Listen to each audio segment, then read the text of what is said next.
S Bangla innovation channel. হাতির পরিবারে মজার গল্প। একটি পাহাড়ে ঘেরা গভীর সুন্দর বনে হাতির একটি ছোট পরিবার বসবাস করত। পরিবারের সদস্য ছিল বাবা হাতি, মা হাতি এবং ছোট্ট দুইটা বাচ্চা হাতি, যাদের নাম রাখা হয়েছিল টমি আর মিনু।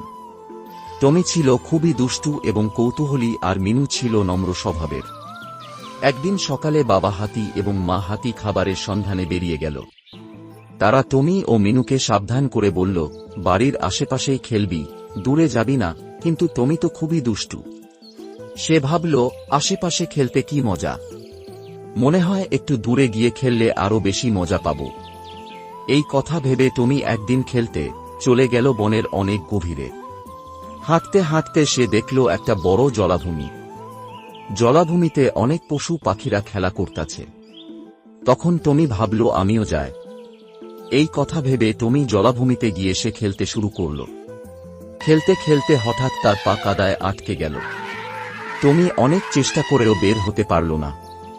এদিকে বাবা মা হাতি খাবার নিয়ে বাসায় ফিরে এসে দেখল, মিনু বাসায় আছে কিন্তু টমি বাসায় নেই। তারা চারদিকে খুঁজতে শুরু করল। বাবা হাতি তার বিশাল সুর দিয়ে টমির গন্ধ শুঁকে শুঁকে বনের গভীরে চলে গেল। শেষে তারা টমিকে কাদার মধ্যে আটকে থাকতে দেখল। মা হাতি বলল, বাবা বলেছিলাম না দূরে যাস না, দেখ এবার কি বিপদে পড়লি। বাবা হাতি তার শক্তিশালী সুর দিয়ে টমিকে টেনে তুলল। টমি বাবার গায়ে লেগে থাকল এবং বলল, মাফ করে দাও বাবা মা, আর কখনো দুষ্টামি করব না। সেদিন থেকে টমি কখনোই বাবা মায়ের কথা অমান্য করেনি এবং সব সময় তাদের কথামতো চলত।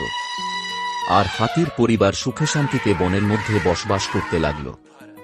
গল্পের নৈতিক শিক্ষা হল, বড়দের কথা শোনা খুবই জরুরি, কারণ তারা আমাদের ভালো মন্দ বুঝতে সাহায্য করেন।